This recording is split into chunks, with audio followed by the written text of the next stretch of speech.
Well, thanks for coming all today. We have quite a few people. And thank you, David, for coming. I think this should be a ton of fun, hopefully very blissful. So as a few words about David. David is a British vegan philosopher who promotes the abolition of suffering in all sentient life. One of his quotes is that it is predicted that the world's last unpleasant experience will be a precisely datable event. And his views are most prominently represented in the Hedonist Imperative, which is a manifesto in which he outlines how technologies such as genetic engineering, nanotechnology, pharmaceuticals, and neurosurgery could potentially eliminate all forms of unpleasant experience. He also co-founded the World Transhumanist Association, Humanity Plus, with Nick Bostrom, and is on the board of Qualia Research Institute. And I think it's really incredibly interesting to me that he's here because we tend to agree on a lot of what we want for the future, while not necessarily agreeing on the kind of evaluation of the present. And he wrote a really interesting article on David Benatar's antinatalism. And he wrote the following, and I'm just paraphrasing here, but to give people like a quick intro. Are we morally entitled to bring more suffering into the world? For evolutionary reasons, most people have a deep desire to have children. Involuntary childlessness itself causes great anguish. Choosing to adopt children is admirable. Yet a lot of people desperately desire to have their own children. So the endless cycle of misery and malaise goes on, supposedly outweighed by the good things in life. What is to be done? Are we doomed to endless suffering? Maybe. Darwinian life is both vicious and tenacious. But the CRISPR gene editing revolution means that the entire biosphere is now reprogrammable. There's no technical reason why we can't use biotechnology to create a world based entirely on gradients of intelligent bliss. Universal access to pre-implantation genetic screening and counseling would soon mitigate the burden of human suffering. The in vitro meat revolution and synthetic gene drives could soon prevent untold non-human animal suffering too. I won't live to see it, but transhumanists believe the future of life is wonderful and perhaps sublime. So I'm so glad to have David here today, because while I find it hard to agree with kind of the current assessment of life, we do agree on what we think a desirable future would look like, at least broadly. And I can't wait to explore this future with you today. Thanks for coming to the salon. It's one of the salons in Foresight series on strengthening civilization. We've tackled a host of topics that are on our YouTube channel. If you're interested in attending future events in this series, please join our mailing list at foresight.org and join our Facebook group too. For now, we're tackling the Hedonistic Imperative. I would love to go through negative utilitarianism, go on to antinatalism before moving to the Hedonistic Imperative and transhumanism. This is quite a mouthful and it's a lot of philosophy, but I think it's super interesting. Let's see how far we get. And feel free to raise your arm for questions throughout the whole salon. I would love this to be as kind of interactive as possible. There will be a ton of questions, I'm sure, and I can't wait for your input. All right, so thanks, David, for coming. Thank you, Allison. Perhaps let's start us off with the most controversial topic, which is negative utilitarianism, I would say.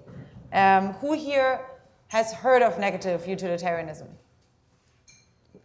Great. Okay, then for the few that haven't, do you quickly perhaps want to outline what the view entails and how it differs from utilitarianism? Yes, well, Gautama Buddha said, I teach one thing and one thing only, suffering and the end of suffering. And negative utilitarianism essentially formalizes Buddha's maxim. Yes, that we have an overriding obligation to mitigate, minimize, and prevent suffering, and preventing suffering takes precedence over creating good things. In a more secular context, there's a fable by Ursula Le Guin, The Ones Who Walk Away from Ominous. And Ursula Le Guin, who sadly died recently, sketches this fabulous city of delights, the city of Omelas.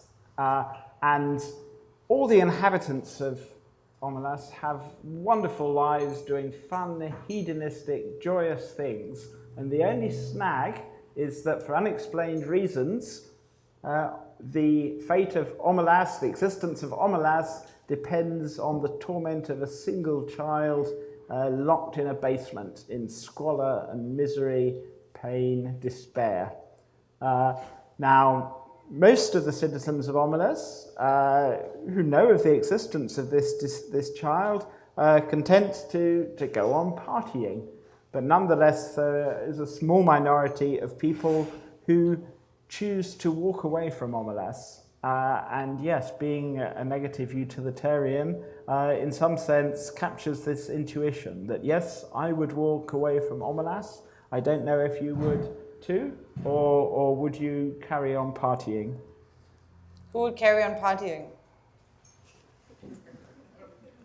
What is the advantage of walking away? It's not going to help the child. That is, in fact, an extremely pertinent objection. Fortunately, or unfortunately, I don't think we're actually in a position where it's a choice between either walking away, whatever that entails, and carrying on partying. I think that we can alleviate and abolish the suffering not merely of the child in the basement, but the suffering of sentient beings elsewhere. But nonetheless, yeah, if we have a strictly philosophical rather than practical discussion, yes, I would personally walk away. Mm-hmm. All right. I think the main difference is that, in the absence of preventing more suffering, would it not be better, at least, to make others better off? Yes. I personally think that we are heading, yes, for a future, a glorious future of sublime bliss. But, it always crops up, this question of negative utilitarianism. Would you press a button to eradicate the world, to sterilize the planet? But yeah, it's captured in what Gautama Buddha said 2,500 years ago.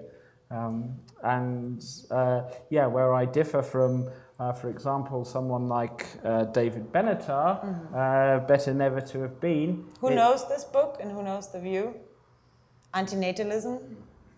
Okay, could you briefly, in a few sentences, say what is antinatalism? How is it related to negative utilitarianism? Yes. In terms of, there is the reality does not have an off switch. So the question is, therefore, what is an appropriate response? And so-called strong antinatalists, such as David Benatar, not merely choose not to have offspring themselves, but urge everyone worldwide not to have children. And the idea, if you are an extinctionist, radical antinatalist, is that you will prevent, ultimately, all suffering if humans voluntarily choose not to have kids. And presumably, if one is taking seriously suffering, one will make sure that the rest of the living world, Darwinian life as it exists today, red in tooth and claw with horrendous suffering, will be retired too. The main objection, at least from my perspective, to radical antinatalism is that simply it won't work. There will be tremendously strong selection pressure against any predisposition not to have kids. And though I personally deeply respect anyone who chooses not to bring more suffering into the world, I don't see it as a long-term solution to the problem of suffering. See, the only way to phase out the biology of suffering is to tackle our ghastly genetic source code. And could you perhaps, to bring people up to speed, elaborate quickly on the asymmetry argument? As David Benatar, yeah. It's just that if one is a negative utilitarian, whether secular or religious, that a world, a sterile world in which there is no suffering, there is nothing wrong with such a world. Whereas a world that has immense bliss and happiness and joy, but also immense suffering.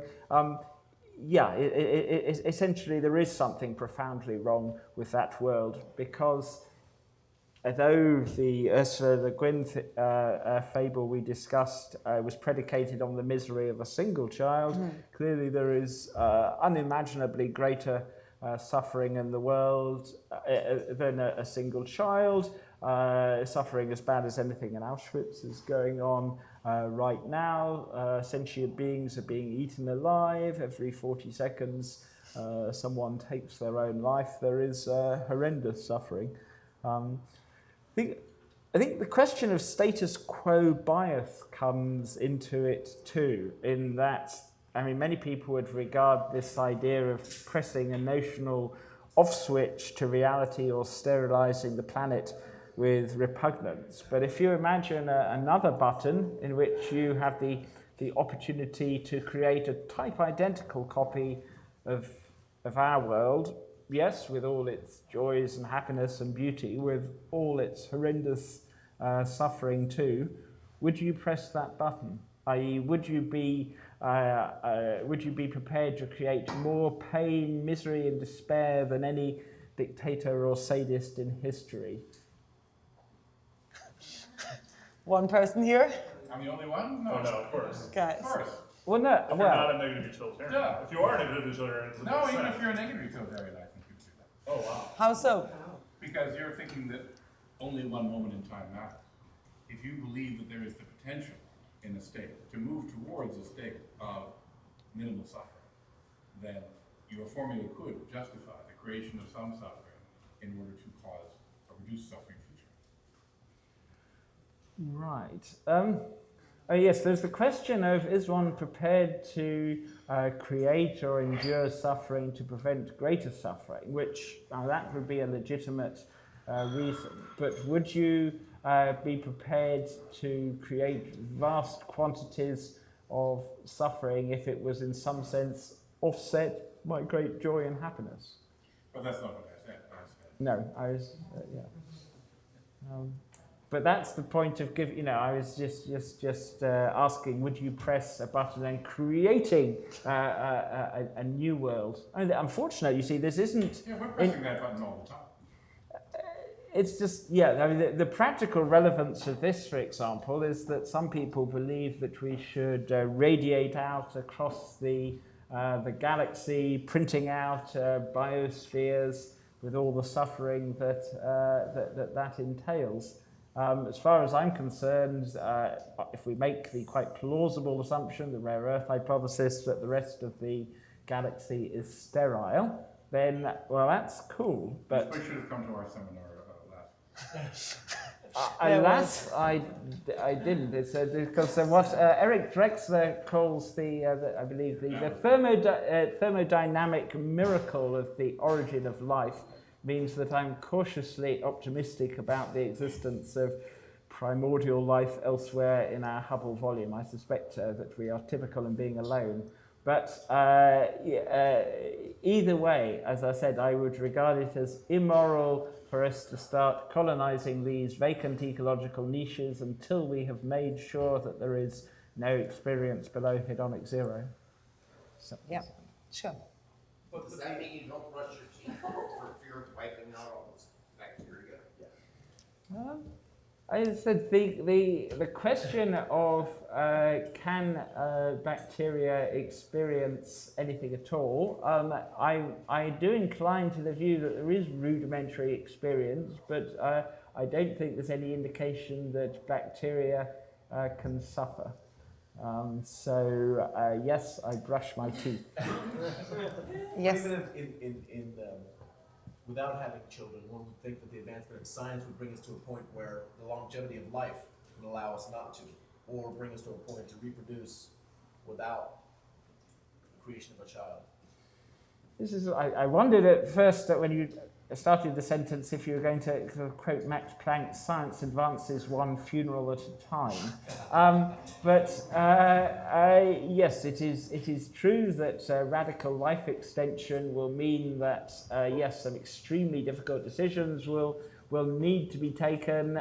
Here in the West, we take procreative freedom for granted, but nonetheless, when radical anti-aging leads to the phasing out, radical anti-aging research leads to radical life extension and indefinite lifespan for humans and their pets, unlimited procreative freedom will have to become a thing of the past for better or ill. So, but that is a different reason for antinatalism. It'll only be soft antinatalism as distinct from hard antinatalism. Like we'll be tackling transhumanism a little bit like in a few moments, but I think it's curious that you and Bostrom co-founded like what is now Humanity Plus together, even though you seem to be having very different kind of like positions on the value of an extinction event. I think that, you know, I just remind myself of astronomical ways. So he's writing that in astronomical ways he calculates that given conservative estimates on the number of stars in the local supercluster, the computation power extractable from a star using molecular nanotechnology, and what the processing power needed to simulate human minds, the potential for approximately 10 to the power of 38 human simulated lives is lost every century, that colonization of our local supercluster is delayed, or equivalently 10 to the power of 29 potential human lives per second. And he thinks that is an astronomical waste. But you just mentioned that creating such a world would.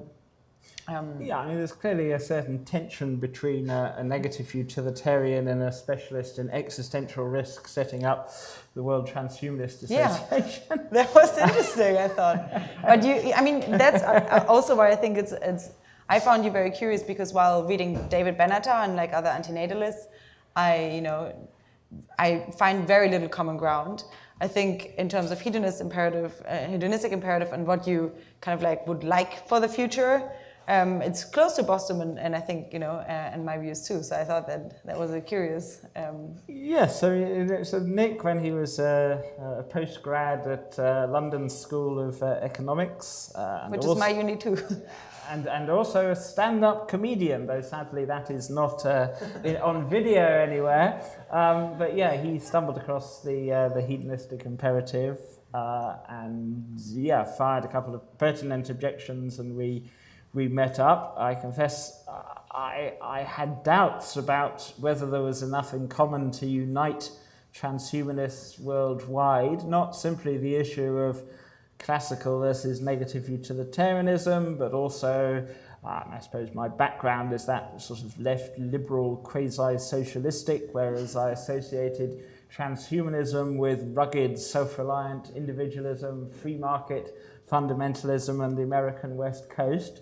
But anyway, Nick... Here we go, World Transhumanist Association, now Humanity Plus. This may need to be edited in places, but this was my simplistic cartoon. I don't know if there are any ex-extropians or current extropians still here, but this was my cartoon-like image. But but I said in a purely technical sense that my conception of what the future holds is I suppose, extremely optimistic, and that I do think we are heading for a future of superhuman bliss, intelligent bliss, gradients of bliss that are physiologically unimaginable to humans today, and I suspect it was this more, shall we say, optimistic vision of the future that resonated with Nick rather than my dark Buddhist or negative utilitarian perspective. Okay, so moving from negative utilitarianism and antinatalism to your proposal, the hedonistic imperative. What makes you kind of agree with the premises of David Benatar, but then propose the hedonistic imperative as a kind of solution, I'd say? Yes, it's this that if you accept the argument from selection pressure, and I have briefly corresponded with David Benatar, but he he didn't respond, is that should we just... Well, I mean, I thought it was sort of quite a trivial point. I mean, I can grandiosely call it the argument from selection pressure, but, well, fortunately... Does everyone here understand what the argument from selection pressure is? Okay, quickly. Is essentially that the slightest predisposition not to have kids or to adopt is going to be selected against. Whereas if you are... let's say religious, and you think we have a sacred obligation to go forth and multiply, or even if you're not religious and just want to have lots of babies, and other things being equal, this genetic predisposition will be amplified. There's a... It's demonstrably false. I mean, lots of people don't have children and are content to not have children, and it's often felt by evolutionary psychologists that they play a role in society and they help the advancement of the species. As you know, group selectionism, species selectionism is extremely controversial, that many evolutionary biologists would say it can only happen in exceptional circumstances. And there's an article, I think it's from the Scientific American, that I may be getting my source from, God's Little Rabbits. And that, yeah, other things being equal, that, yeah, religious believers do tend to have more kids, whereas on the whole, secular scientific rationalists are less likely to breed. And though I assume, I think like a lot of rational people, that our future is secular, this is by no means certain, shall we say. But anyway, getting back to the actual question of the argument for selection pressure, if you accept that essentially people are going to go on having kids indefinitely, then it might seem that suffering is going to persist indefinitely too, given the nature of our genetic source code, because other things being equal, the capacity to suffer is fitness enhancing, it's highly adaptive, both physical pain and psychological pain. How is depression evolutionarily adaptive?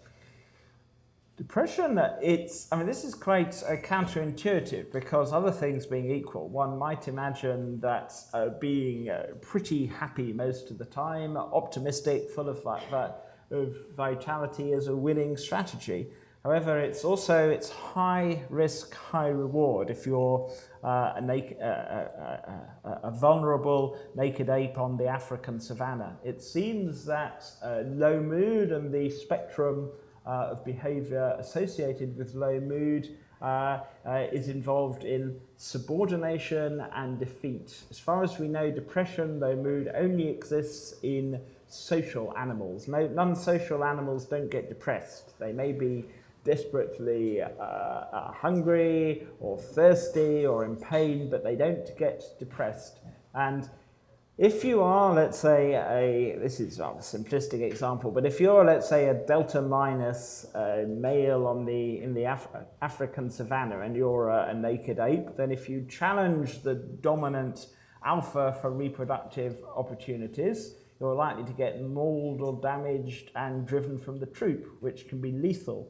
Whereas if you keep your head down, so to speak, timid, deferential, subordinate, and you internalize this mentality, then this is a genetic, or can be a genetically adaptive strategy, because even if you're a delta minus male, it's okay, it's not as attractive to females, but nonetheless you may get mating opportunities. And this is dreadful. This can sound, well, as I've spoken just now, it's extremely simplistic. One needs to stress that, yeah, this is in no way advocating or endorsing these kind of sex roles or sex stereotypes.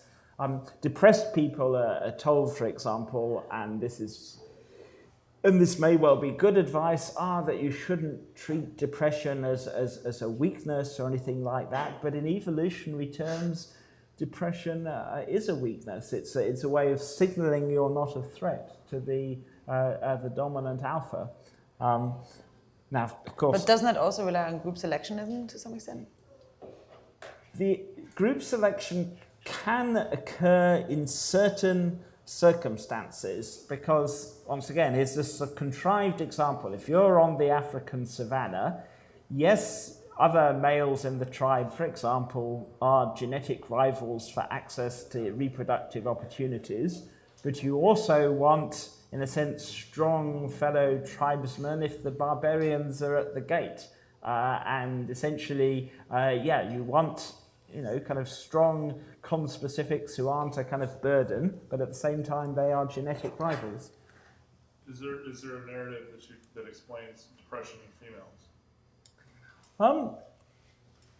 To some extent, one can be making this up as well. There's this risk of telling just so stories, and I can tell other just so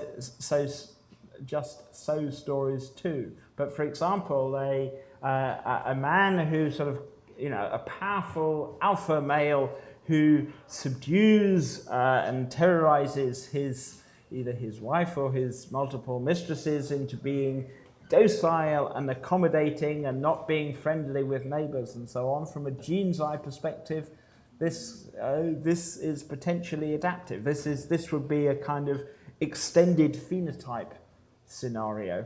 How does one test these scenarios is an interesting question. All right. Well, let's move to the solution. Bentham plus biotech. Bentham plus biotech. Yes, this is, inevitably one wants just some kind of simplistic slogan to encapsulate one's views.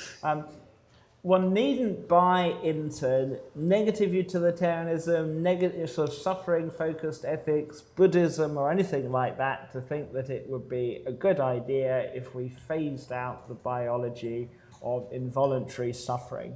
And one of the blessings of the biotech revolution is that essentially it enables us to edit our own genetic source code. More plausibly, we're probably going to start with pre-implantation genetic screening and counselling.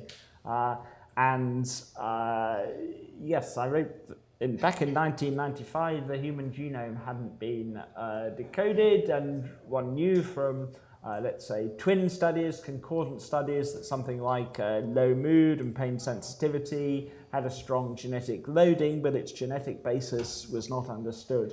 But now that the human genome has been decoded and the particular, the sort of genetic basis of everything from pain sensitivity to having a high or a low hedonic set point is being teased out, we're now technically in the position where we can start loading the genetic dice in our children's favour.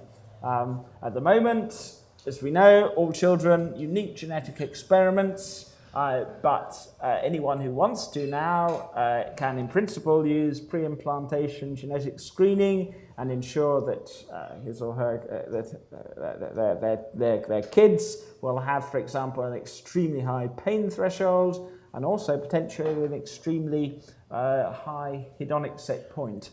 Everything from serotonin transporter gene to the CONS gene, catechol-O-methyltransferase gene that has two main alleles, one associated with a high or a low hedonic set point. Which would you prefer for your future kids?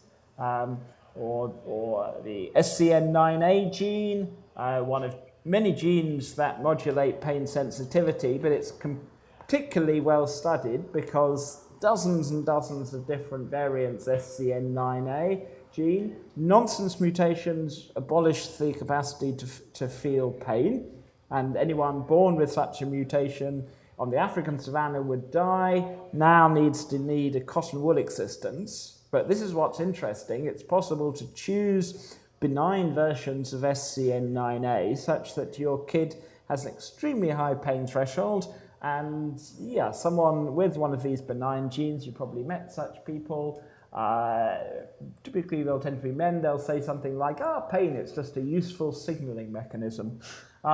And before we start talking about abolishing pain altogether and replacing it by pure nociception, let's say offloading the function of nociception onto smart AI, it makes sense, I would say, ethically, to make sure one's kids aren't going to be significantly subjectively troubled by pain in their lifetime. And the same principle is at work, though one can't point to a single gene, in hedonic set points. And hedonic set points are really important, I think, if one is to understand the future of civilization. Sorry.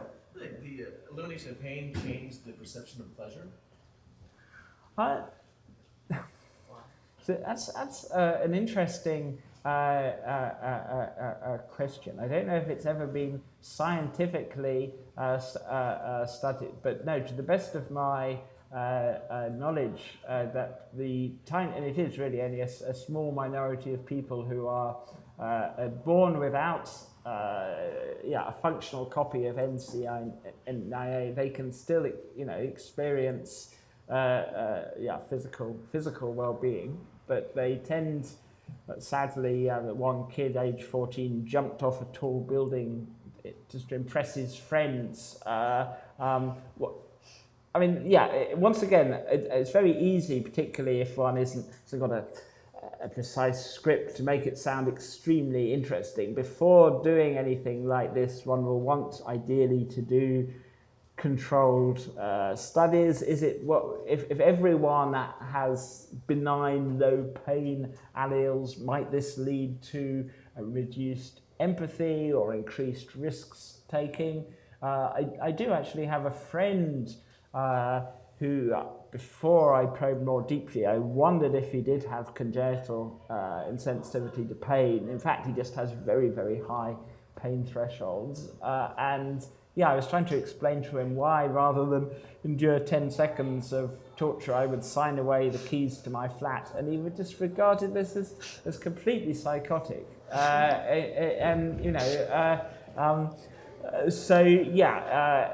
If we were going to be systematically screening, these issues would need to be researched. But whereas today pre-implantation genetic screening is used only for the purposes of, let's say, if someone is predisposed to cystic fibrosis or something like that, screening, it could be used for hedonic set points and pain sensitivity. We were talking a little bit before the talk. You mentioned that people's disposition towards negative utilitarianism is often related. Please speak up.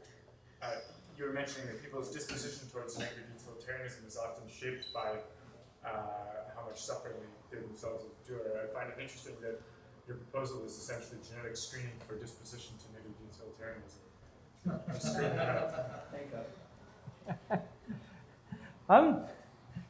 It's wanting to it is wanting to ensure that no one undergoes involuntary suffering. You end up with a population, of course, as a result that loves life and sees the positive side of life. Indeed, I would very much hope that in future people like me cannot exist. I would very much hope that in future, insofar as posthumans discuss the Darwinian era, that anything like Buddhism or negative utilitarianism was regarded as some kind of depressive psychosis. And I see no wish, I don't think it's desirable to memorialize the previous era or people like primitive Darwinians any more than you would choose to reenact, your last migraine or the last time you were extremely bored. Sorry. Yeah, you did say that take care of happiness and the meaning of life will take care of itself.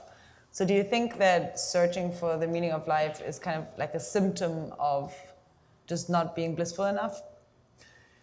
Yes, there is, without going into deep metaphysical transcendent questions of what is the meaning and purpose of it all, basically, as someone gets happier, life becomes more subjectively meaningful. The happiest people tend to have the most purposes and desires, and this runs counter to the Buddhist idea that suffering equals desire. I mean, on the contrary, the happiest people today tend to have the keenest appetites, the sharpest preferences. There are pathological forms of well-being, such as euphoric mania. People with euphoric mania find everything indiscriminately meaningful and significant and purposeful. And that's not, I think, what we should be aiming for. But if we can recalibrate the hedonic treadmill such that our hedonic range is, let's say, plus 70 to plus 100, then yeah, life will seem generically meaningful to an extent that isn't physiologically possible today. And the converse of this, sadly, is that countless people in the world today, the depressives, find life empty, futile, and some of them think that the real problem is a lack of meaning. Jordan Peterson, for example, says that what we should be aiming for is not getting rid of suffering, but finding meaning. But yeah, okay, it's simplistic saying take care of happiness and the meaning of life will take care of itself, but on a purely empirical level, it's true. Brett? This must be one of the most common questions. What about the perhaps commonly believed correlation between various elements of low hedonic set point, suffering and genius? You know, it's a common stereotype that comedians, great comedians, all have a great deal of suffering in their lives, and that people with very high set points are actually not very good comedians. Painters like Van Gogh had this terrible life and they create great art. So there must be some discussion of whether that could be true or whether there would be some way to fix it without destroying all the things we value. Yes, though, I mean, you're right. Although unipolar depression, i.e. just chronic low mood, is not associated with high achievement, being bipolar, either soft or bipolar or bipolar 1, is in many cases correlated with great artistic achievement or being a great comedian. But the question, I think, isn't whether some forms of suffering can, in certain circumstances, be valuable. The important question is, are there any forms of suffering, nasty raw feels, such that the nasty raw feels are computationally, functionally indispensable? I mean, it would be a profound result in computer science if it were discovered that the raw feels of suffering of any kind were indispensable to any kind of computational task. To the best of our knowledge, I mean, just as, you know, we're now building either programming or training up silicon robots to avoid noxious stimuli without the nasty raw feels of phenomenal pain, it should be possible to do this in ever more cognitive domains. Now, to the best of my knowledge, I don't know when the world's greatest comedian will be zombie AI, and possibly still 2 or 3 decades away, but I would hazard a guess that it's going to be, it's going to happen. All right, yep, over there. Yeah, I have a practical question.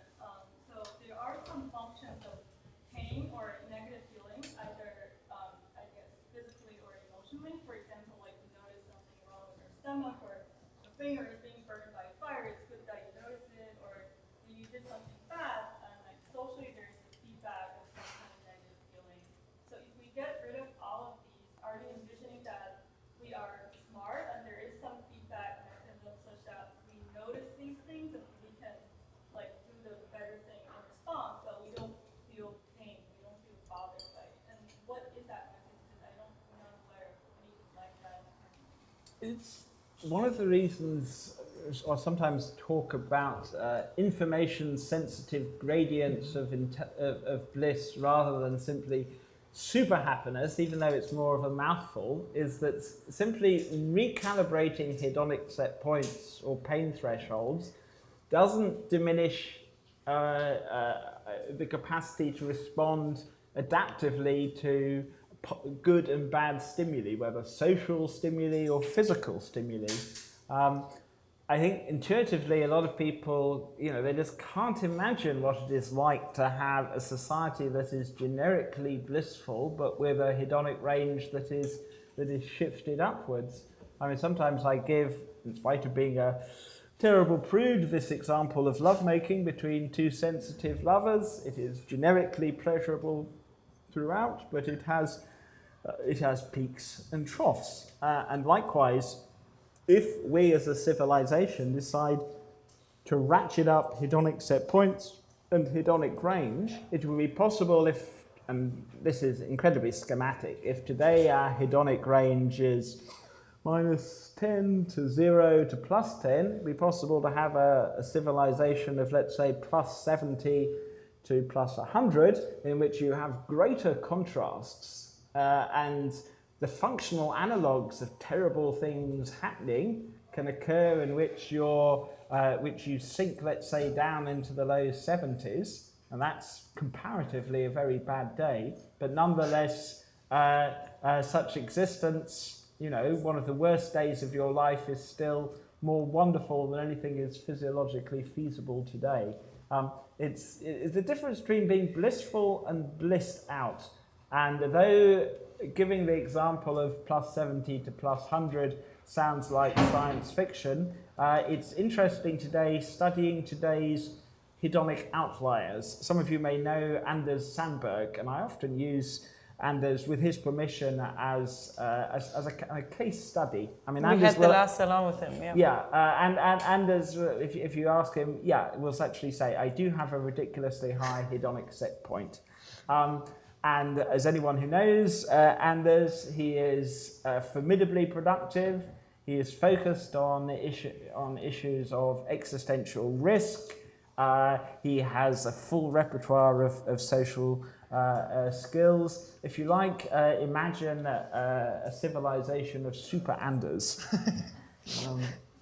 The new super S. All right, well, I think I'd love to, if you could elaborate. I'm not sure how many people here are aware of Eliezer Yudkowsky's fun theory. A few, I think, as well. And I think that might be a nice contrast to draw as well. If you could, quickly say where you think you differ.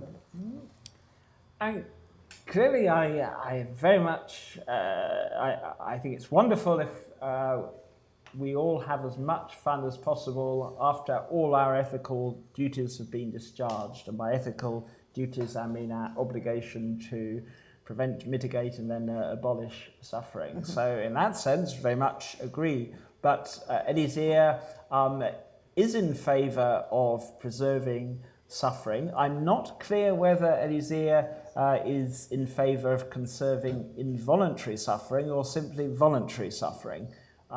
His argument, it's intuitively appealing, is that it would be boring if we were happy all the time. Couple of arguments, counter arguments here. Essentially, I think we can abolish the biological signature of boredom. This doesn't mean that we need find everything indiscriminately interesting, but there can be gradients of fascination. Now, just as Anders Sandberg, as anyone will know, he finds the world and life absolutely fascinating, but critical insight is retained. The thought that heavenly bliss would be boring, I think, reflects our stunted imagination. I mean, in a religious era, of course, people were a little bit nervous at expressing such a view because it sounded blasphemous. But heaven, as described in the Bible, just being hanging out with angels and praising God all day didn't sound particularly exciting if you were to do it for thousands or millions of years. I can imagine that the world's last boring experience a few centuries or millennia from now could, theoretically be chronicled. I don't think abolishing boredom is as morally urgent as abolishing suffering, insofar as boredom isn't a form of mass depression. But I think it will be feasible too. And I suppose the question I would really ask Eliezer is he in favour of preserving involuntary suffering? There's a risk. I mean, I take it as pretty much axiomatic that, no one would really seriously choose to suffer once they could experience some sublime garden of delights. But it's not as though plausibly, credibly, sociologically, people are going to be compelled to be happy. I mean, it's going to be optional. All right. You wrote the Hedonistic Imperative in 1995. So how do you think, how has the realizability of those claims changed since then? Because you do talk about genetic engineering, nanotechnology, and so forth, and there's definitely been some developments in those in the past few years. Yes. When I was, as a depressive teenager, I used to, thinking about the problem of suffering and how we could get rid of it, and encountering this idea of intracranial self-stimulation. This is not gradients of bliss. This is just indiscriminate, uniform well-being induced by stimulating the reward centers. Wireheading, yes. They're no longer called the pleasure centers. There are complications there. But this was my introduction to the idea that there was no need for suffering, at least in humans. But an obstacle, the last piece of the jigsaw to me, was actually reading the engines of creation and reading about nanotechnology, because I could understand how it was possible to phase out suffering in humans and perhaps large vertebrates, but how on earth did one tackle marine systems, marine ecosystems, or the Amazonian rainforest and small creatures there?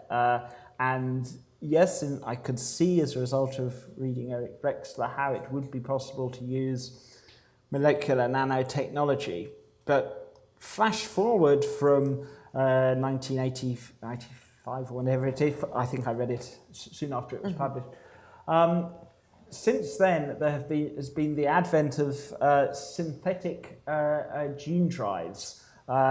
Synthetic gene drives, this is the idea it's possible to cheat the normal laws of Mendelian inheritance. And synthetic gene drives are going to probably first to be used to eliminate vector-borne disease, but they could also be used, for example, to spread benign versions of SCN9A, this gene that regulates pain sensitivity, rapidly throughout the biosphere. So whereas intuitively, when I wrote the Hedonistic Imperative, I had this chronology. First, we were going to abolish suffering in humans, and then we were going to introduce in vitro meat, and then we were going to have a kind of welfare state for elephants, and only eventually we're going to tackle the really challenging issues that, say, deep marine ecosystems. In theory, at any rate, from a purely technical perspective, even now, one could use synthetic gene drives to spread benign versions of genes, first of all to create a low-pain biosphere, then a no-pain biosphere, though that's much more ambitious. So, as I said, though the core ethic of a hedonistic imperative, unfortunately, I still think is relevant today. The science has moved on, and stuff that was pretty much sci-fi, like in vitro meat, is now about to enter the mainstream. So, do we need in vitro meat? Isn't factory farming fine as long as the cows don't mind? Isn't that what you're saying? With humans or non-humans, if a sentient being enjoys a blissful life and then is instantaneously euthanized, is this ethically acceptable? Well, what if they just don't mind not being instantaneously euthanized? They don't have to, any sort of treatment could be fine if it just doesn't bother. I think essentially we need,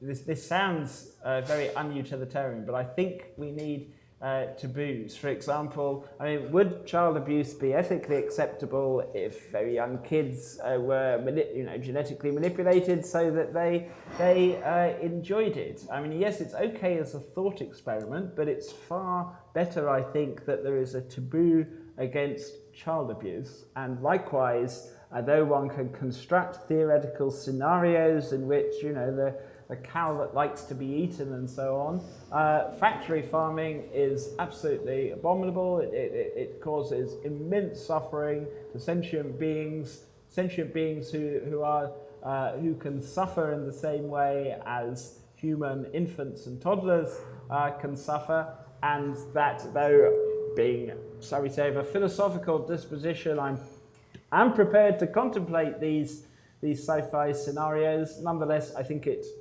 far better if factory farms and slaughterhouses are outlawed and we have the same taboo against harming, killing, hurting sentient beings of other species as today we do for sentient beings of other races. Yeah, I mean, it's a good rule utilitarian and heuristic to not go astray there. Are you also worried, I think as Brian Tomasic, or at least wondered once, about the suffering of artificial entities? Actively worried, no.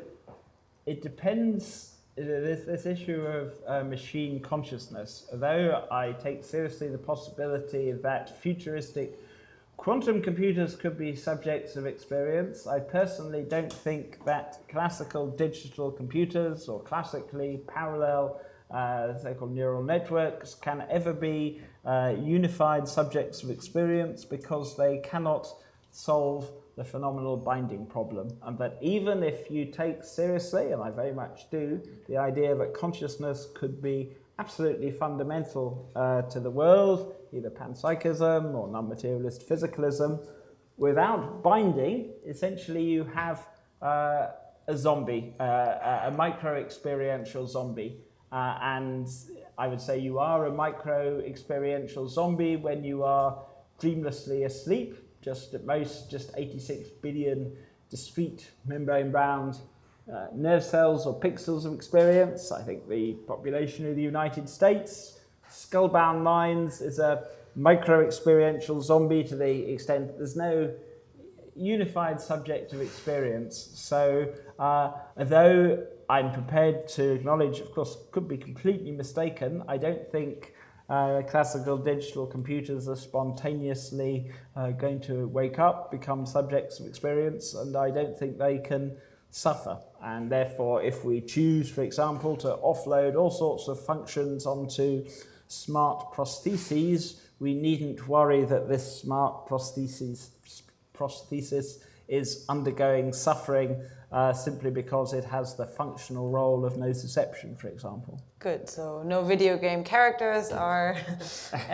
suffering, and future potential suffering risks, which are perhaps along the lines of mind crimes amongst the most worrisome ones, potentially, if one thinks that emulations are possible, are you not worried about?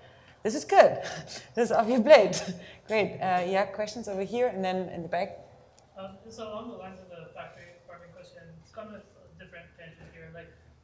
There's physical suffering, there's also emotional suffering, and oftentimes emotional suffering, in some cases, drives people to take action about the situation. Like, let's say you have a boss and you have person A who's getting mistreated, their voice is not being heard. This happens all the time, and B who's doing really well. Well, in some cases, and some cases not, A will take action and solve the problem because they'll speak up about it. How do you think it's potentially possible that if we eliminate the sensation of suffering, that A will refuse or will not take action in the first place?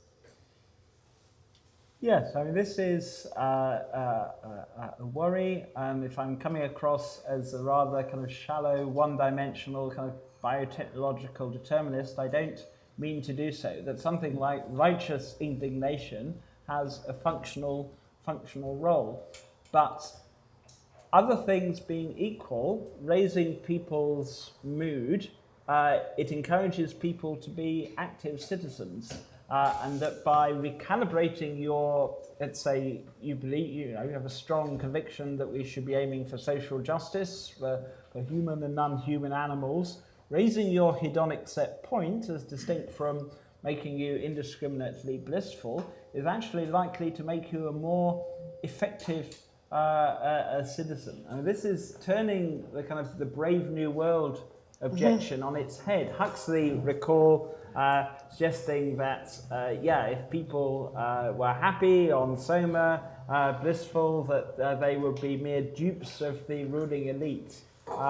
Whereas actually, if you have people who are extremely high hedonic set point, you'll get the opposite of subordinate behavior. If anything, if you have, let's say, 320 extremely happy million people, let's say, in the States, you would have active citizens, whereas depressives are more prone to get stuck in a rut, to in a sense, this kind of a spectrum of learned helplessness and behavioral despair. Yeah, you wrote a really good piece on answers to 1984, which kind of unmasked many of the kind of Soma and and other kind of plot devices as kind of straw mans of a utopia. Yes, I mean, it's this idea that when people are visualizing the future, what they're really doing is remembering movies and books from their childhood. When one is, if you think of the future, you're probably, part of you at least is, comes Star Trek. But in the case of the idea of radical super happiness, life based on gradients of intelligent bliss, a lot of people will just click, isn't that just Brave New World? And of course, in fairness, there are countless pitfalls that need to be seriously, systematically researched. But I say pitfalls. I don't think there are any insuperable obstacles. Right. Well, okay, we have a couple questions. You in the back. Yeah, could you speak up perhaps? Yeah, so maybe my understanding of Buddhism is a little funny, but as far as I know, it's the process of the path is to accept your humanness and to accept other people's humanness. So I'm curious to know, when you talk about superhuman powers, aren't you going against the very basis of Buddhism, where we see each other as equal and accept that for what it is? So I guess my question is, can you speak to what it means to you to achieve superhuman bliss? Is that enlightenment? Is that nirvana? What in the is that? A lot of questions there. Superhuman bliss. Buddhism in a nutshell. There's no guarantee that it involves enlightenment. It could be, let's say, physical orgasmic bliss. If, on the other hand, it's intelligent, this is it. You can, if you belong to a civilization with a hedonic range of plus 70 to plus 100, you can be pursuing your research, and it needn't involve giving up anything you value or appreciate, but nonetheless you are preserving this gradient. Why invoke Buddha at all? As I said, it's more to just defang this, the very term negative utilitarianism. It's just so depressing, whereas Buddhism has a lot of positive associations. But I said, in terms of acceptance, this is it, the Noble Eightfold Path. Something like Buddhism, as far as I can see, is not going to be able to dismantle the horrors of the food chain. Whereas if one is prepared to use genetic engineering, we can, for example, phrase out predators and have cross-species immunocontraception.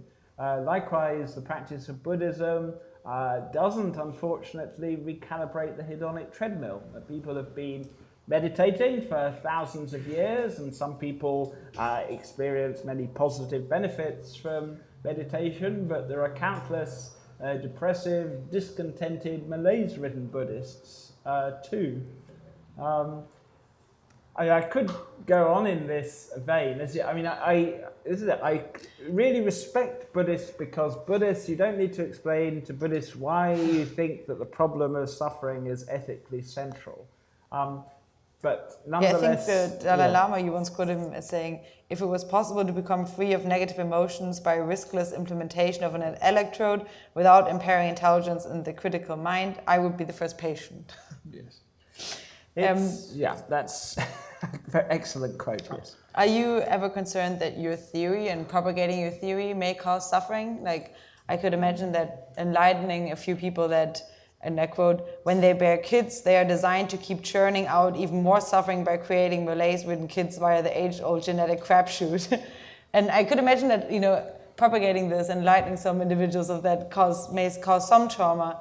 And then in the absence of being able to change that already, you've made them aware of the fact, and perhaps even aware of the fact that they're kind of like wrongfully, enjoying the life that they are just leading because of evolutionary genetic pressures. So have you worried about that at all?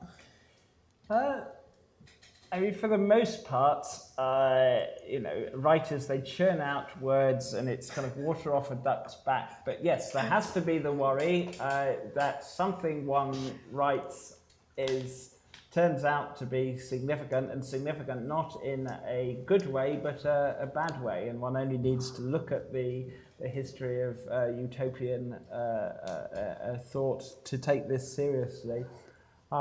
In practical terms, I suppose I've worried more about when I've written about drugs and psychopharmacology, because quite a common response when people hear about biotech and the idea that it is going to be possible and likely that there'll be a civilization of super intelligent bliss, to mentally switch off because they think it's not going to happen in my lifetime.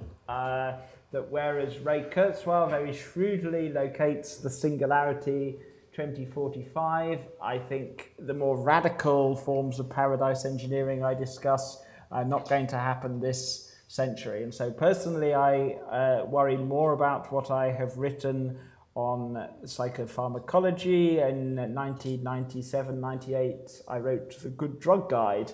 Mm-hmm. And though clearly, which is much more practically oriented, and though I wouldn't write about drugs and psychopharmacology if I didn't think I was going to do more good than harm, nonetheless I'm comfortably aware that as a result of what I've written, someone has probably done something very stupid. But I do think that upon reading the Fable of the Dragon Tyrant, I was thinking a similar thing when Bostrom, was calling out people on being deathists and on the acceptance of death being a psychological coping mechanism.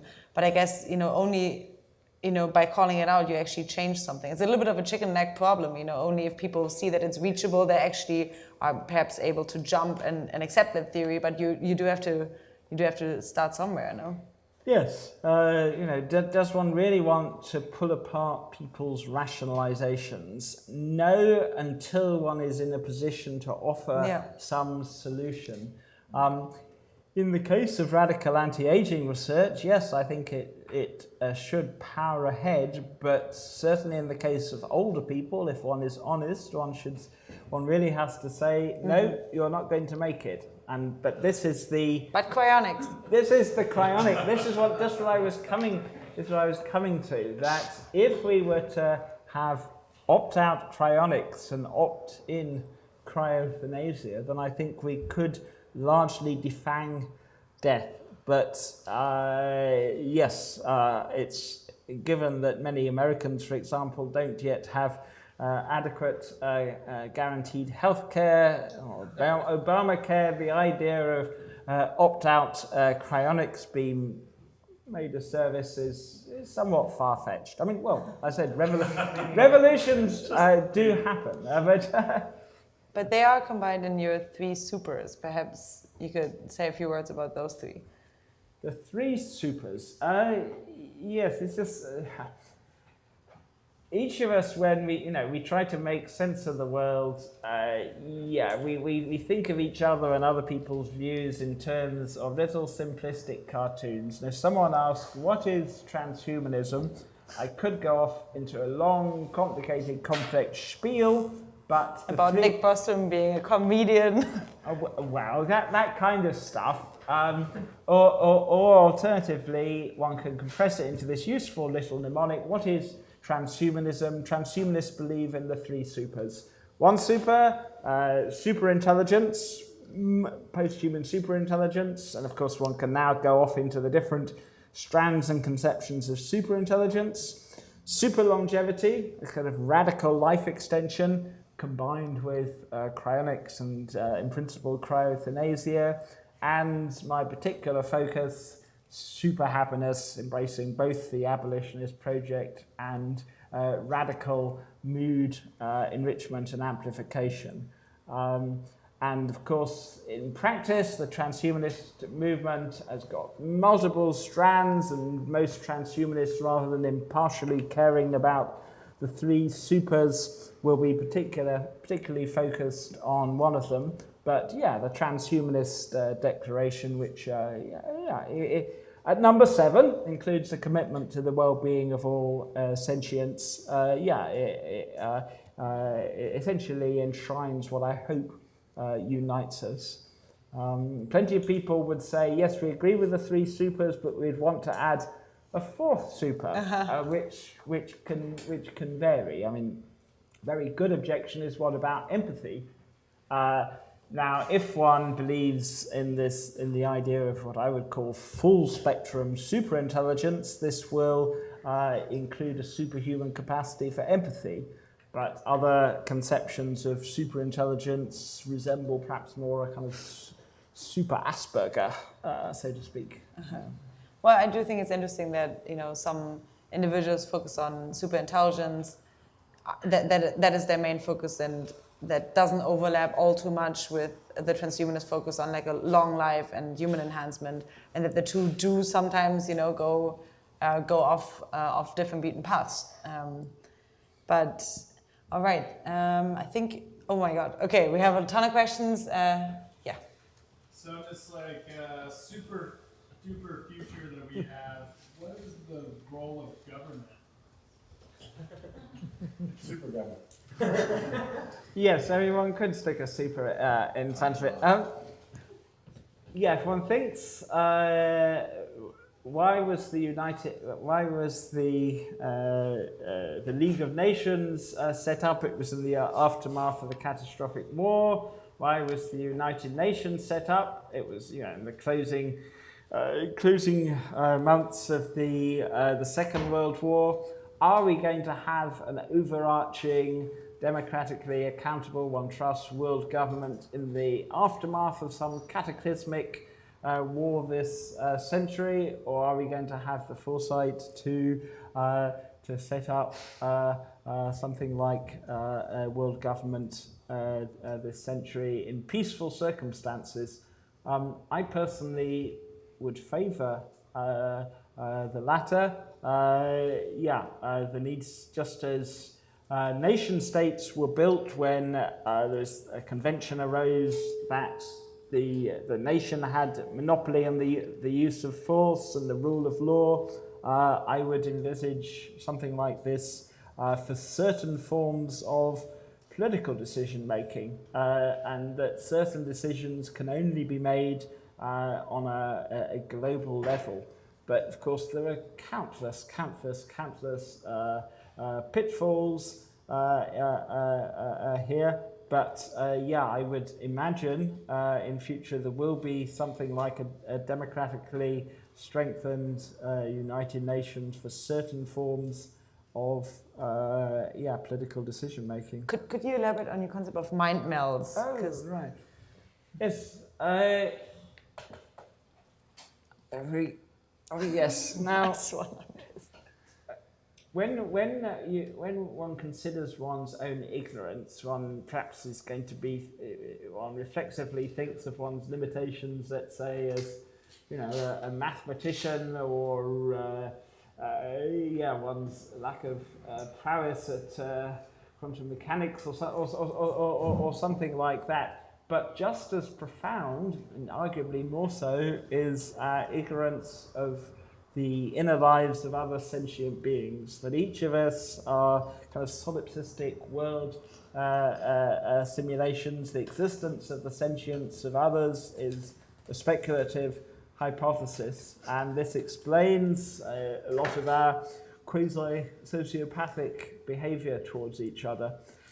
There's one exception to this this generalization, and that is the Hogan sisters, who are conjoined twins. They share a thalamic bridge, and to some extent they can actually experience each other's thoughts and feelings and see what the other sees. It's very incomplete.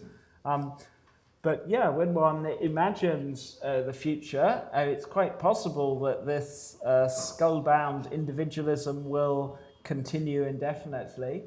But equally, with reversible thalamic bridges, for example, it may be possible to do the equivalent, possibly even the cross-species equivalent, of a kind of Vulcan mind meld and essentially commune with the experiences of other sentient beings. And it's hard to know where to start when discussing the kind of momentous implications, the moral implications, when this kind of knowledge becomes accessible.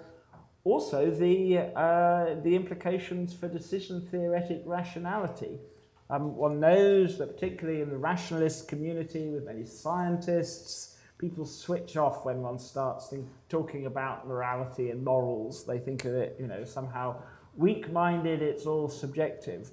But when we can, if and when we can routinely access each other's preferences, desires, values, experiences, behaving in a selfish way, selfish in the sense we use the term today, may come to seem not just immoral, but irrational.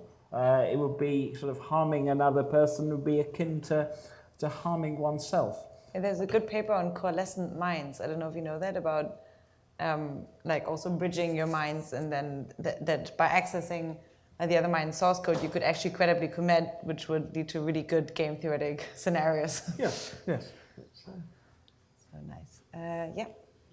So I was just wondering, in the context of being compassionate for all sentient beings, as far as guilt, the feeling of guilt that when you're failing to do. Is guilt a useful emotion in this effort to be compassionate to all sentient beings? Am I making any sense? I think guilt is an example of something. To me, that's a feeling of. To me, guilt is a form of suffering. Yeah. And but then guilt can also motivate us to behave ethically, and I suppose, and if I'm having empathy for all sentient beings, then if I'm doing my behavior, the things I do are somehow causing harm, whether I'm eating meat or I'm not recycling some plastic, I don't know, there's all the time harm we're constantly doing to other sentient beings, and if I have empathy all the time, I think I will suffer a lot. Yes, which is why I most certainly wouldn't urge just simply the abolition of guilt without its functional replacement, until such a time exists that there is no need even for functional replacements. But the example of something of an agent like MDMA or ecstasy today, which induces both empathy and euphoria. Some people do worry that essentially becoming happier and happier and happier will make us more egotistical. But I suppose if one looks at the experience of guilt today, the kinds of the reasons people feel guilty are often extremely maladaptive and inappropriate. Sorry, that's a rather waffly answer. In future one will be able to offload the function of guilt onto smart prostheses, or alternatively, one can, by recalibrating the hedonic treadmill, let's say one says something that diminishes the extreme well-being of one's friend or partner. From 100 to 90. Yeah, exactly. So one can speak of the functional analogues of guilt without the nasty raw feels. But in the meantime, is it a healthy approach to, personally, I feel guilt a lot if I'm harming anything. To me, that's a form of anxiety that I experience in my life. And sometimes I wish I was less caring, in a sense, just because I would probably suffer less. So. Yeah, I mean, essentially, sadly, I think it is necessarily instrumentally, in some cases, actively to create guilt where it doesn't exist in people. I mean, the most obvious, striking, tragic example is eating meat. And though I think we are starting to see a revolution, nonetheless, one has got to make a lot of people start to feel guilty. Otherwise, factory farms and slaughterhouses aren't going to get shut. I mean, the proviso there, I suppose, is in vitro meat, that in theory it will be possible via in vitro meat to enable people to make the transition. It's again a similar argument to the Bostrom argument on the dragon tyrant. You need to have like some kind of carrot for them along as well. Yeah, and making it easy to do good. Isn't the possibility of encouraging guilt totally against being negative utilitarian? Shouldn't you find an alternative like promoting love or joy from good choices? Oh, I mean, ideally, whenever possible, it's just sometimes, given the way we are constructed today, that the only way to get someone to change their behavior is induce some kind of guilt. I mean, there's always a risk. I think of sounding as though one has got the solution to all the world's problems, and basically life is extraordinarily messy and complicated. It goes without saying, and that though I very much hope that we can have this long-term goal of phasing out the biology of suffering. There are just countless messy dilemmas. I don't regard eating, whether or not to eat meat, as a moral dilemma, sort of agonizing, but nonetheless, sadly, the only way I know to induce some people to give up is to try to, in a sense, shame them, make them feel at least some kind of twinge of discomfort that they might be doing something that's seriously wrong. Do you think that the view on non-materialist physicalism or panpsychism could be used to achieve such a thing?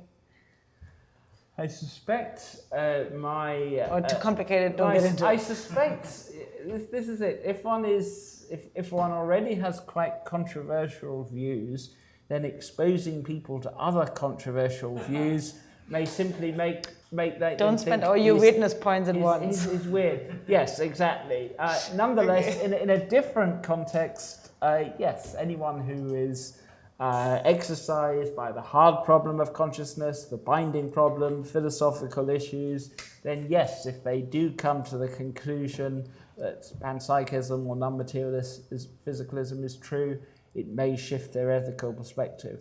But for reasons I was saying earlier, you might imagine that panpsychists or non-materialist physicalists tend to sort of abundantly populate the world with minds, whereas I have no compunction about eating a carrot or kicking a lettuce, or for that matter, doing so, slaughtering countless digital zombies when I play Modern Combat. Well, I think before we all head over and slaughter some lettuces at the snack bar, I think usually I'd like to close those salons with on a hopeful note. And when we had dinner the other day, I asked you whether you're hopeful about the hedonistic imperative, and you said you were locally hopeful, but actually just an ultra pessimist on the long run. You wanted to end on a positive note. Yes. I do want to end on a truthful note too. Right. No, I mean, it's just if one takes unitary only quantum mechanics, Everettian quantum mechanics seriously, there are hell worlds and hell branches. Or if more generally one has a block universe conception of space-time or Hilbert space, unfortunately, yes, simply getting rid of suffering in our local little puzzle of reality, it doesn't abolish suffering elsewhere. But on a more positive note, I cheer myself up with the thought that so many extremely intelligent people are completely wrong, and so I just have to hope that my own conception of reality and the foundations of quantum mechanics is mistaken. Great. And that at least locally, within our little puddle, we can realize the hedonistic imperative. Oh, yes, as I said, it sounds odd saying that one is incredibly pessimistic and one is pretty confident that we're heading for a future of, yes, glorious and sublime happiness that is totally unimaginable today, but for technical reasons, yes, I think the future is sublime. Could you put any kinds of percentages on that? Because when in the last salon, just for context, with Anders Sandberg, he said, well, it's so interesting, we have a chart at Future of Humanity Institute where people are plotting the extinction risks. And, he says, even if they're at 20 and people are worried that, extinction risk is at 20, he thinks like, but it's 80% chance we make it through. And so given, that your future may not be the kind of Bostromian future of just like colonizing the galaxy, but more of the realizing the hedonistic imperative, I was still wondering, what your chances are, what chances you'd think that we may realize this. Perhaps just on a factual issue, I think it quite likely that we will colonize the galaxy in our local cluster, but I would trust, though, that the beings that do so, whether they're printed out or our biological descendants, will be blissfully happy. How likely? Vacant ecological niches tend to get filled, but there are extraordinarily difficult technical challenges getting even to local solar systems. You want me to end on a positive note? Sure. I would press the button, but there is no button to press to sterilize the Earth.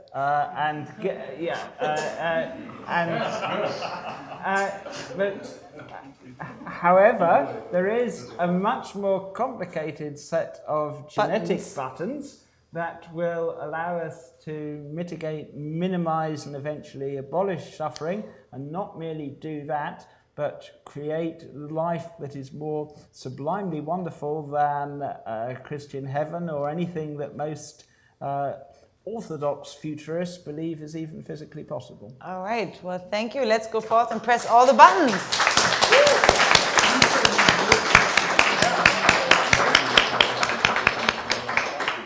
Great, thanks. I encourage you to, if David says energy, to go talk to him. Those slides are really, really, really worth looking at.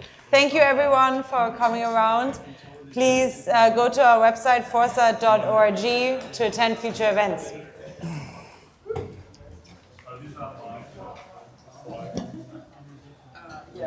I'll pass it.